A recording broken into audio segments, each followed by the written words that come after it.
of clarification, are you officially ordering Secretary Dar to suspend rice importation? Yes, because it is harvest time. Ganito kasi ang laro niyan, ma'am. Kindly sit down and you can stand up. And, just ask your question sitting down. And I will stand for you. Itong sitwasyon, devil and the deep blue sea. Kung walang pagkain, halos kabahan ang mga tao. Nagra-riot na. Tapos sige na, magugutom na ang mga tao, wala nang bigas, next month, wala nang kainin, mahal na.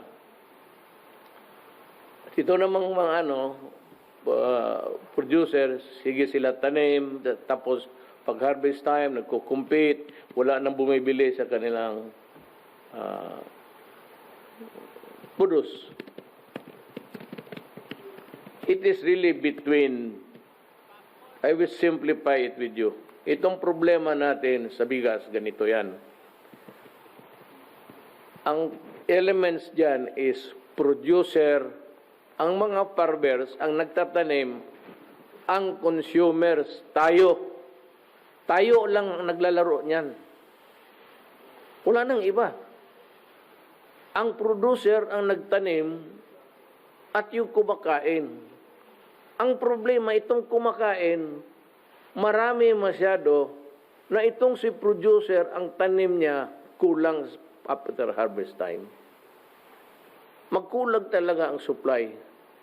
So, panahon kung wala na, kung hindi ako mag-import, kagaya nung nangyari, wala na. Sigurado, gutom ang abutin. Magra-riot yung tao.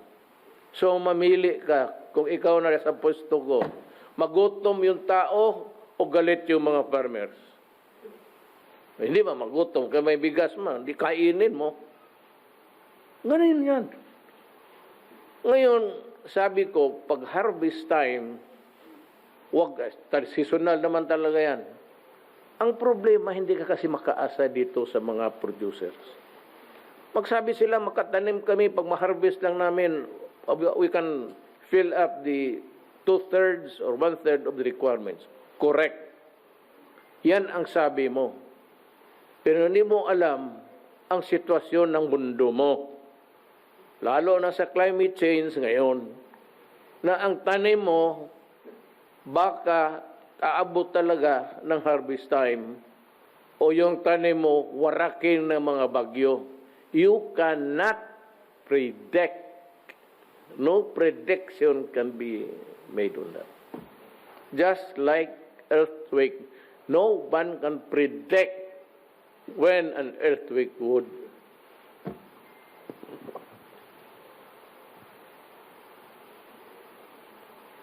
Sir, Yes?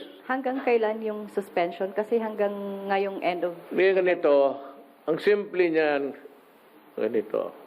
Kung gusto talaga natin, walang problema, bilihin lahat ng produce ng producer farmers. Bilhin. Ngayon, mahal. Farm gate nila. Babawi sila. Hindi na pala. Gagastos tayo, billion. Bilhin natin. Tapos, wala. Palugi tayo. Para yung mga farmers, may resulta sa pawis nila. Sino nalugi? Wala. Tayong Pilipino.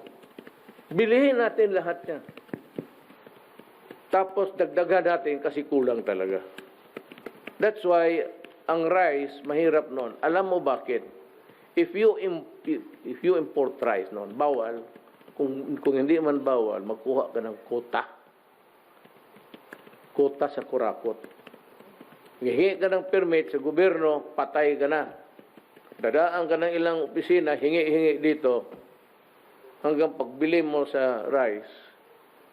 Pagdating doon, yung customs, hingi pa, handler, hingi. Tapos maghingi pa, paglabas mo, yung mga police dyan, maghingi ng checkpoint, pag doon sa taas, hingi, LTO. Putang ina. Meron bang isa? yung Department of tanggalin ninyo yan. Total, may mga NPA, hindi man kaya kayo maubos. O hindi yung nagti-checkpoint dyan, you better hang them.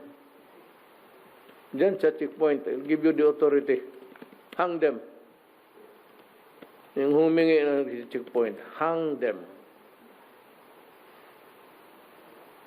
And I will be happy. Ngayon, kung sobra-sobra na, ang Pilipino, sabi ko, visual. Pag makita niya yung rice, kavans, hanggang ceiling, pagtingin na yan, okay siya. Pag magtingin siya ang mga sako, ganyan na lang, kakabahan na yan. Tapos alam niya, wala ng harvest na mabili, wala pang importation because it would take so many days and months to do it. That's why may buffer ka. Sabi ko kay Piñol noon, and I seldom talk to Dar, he's a very educated man. Sabi ko noon, the order, Mr. Dar, Secretary Dar, you fill up the warehouse. Hanggang dyan. Kung hindi makain, hayaan mo. Kainin natin yan. Masira, hindi na bali. Bili natin mura. But buy the harvest of the farmers, farm gate price. Malugi. Lugi tayo, Pilipino. Malugi, ilang bilyon? 3 billion? Lugi tayo ng 3 billion. Bakit? Para ang farmers mabuhay. Kaninong gastos? Gastos natin lahat. Yung nag-produce, pati yung kumakain. Kasali kaya natin sa 3 billion na bibilhin natin. Simple lang. What is the other remedy? Nothing. I cannot stop tarification. Why? It's to erase corruption. Yun nga hinihintay kong opportunity. Dumating talaga. Because everybody, well, not everybody, but there are somebody na ayaw rin kasi masira yung negosyo nila. Yung mga rice importers na negosyo, pabili na ayaw niya.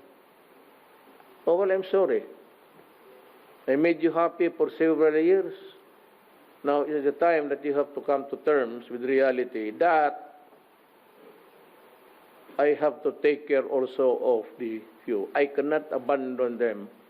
Walang dalanan. Sabihin ko kay Dar, ang Congress, you appropriate money and we will buy all the rice, farm gate price ng ating farmers.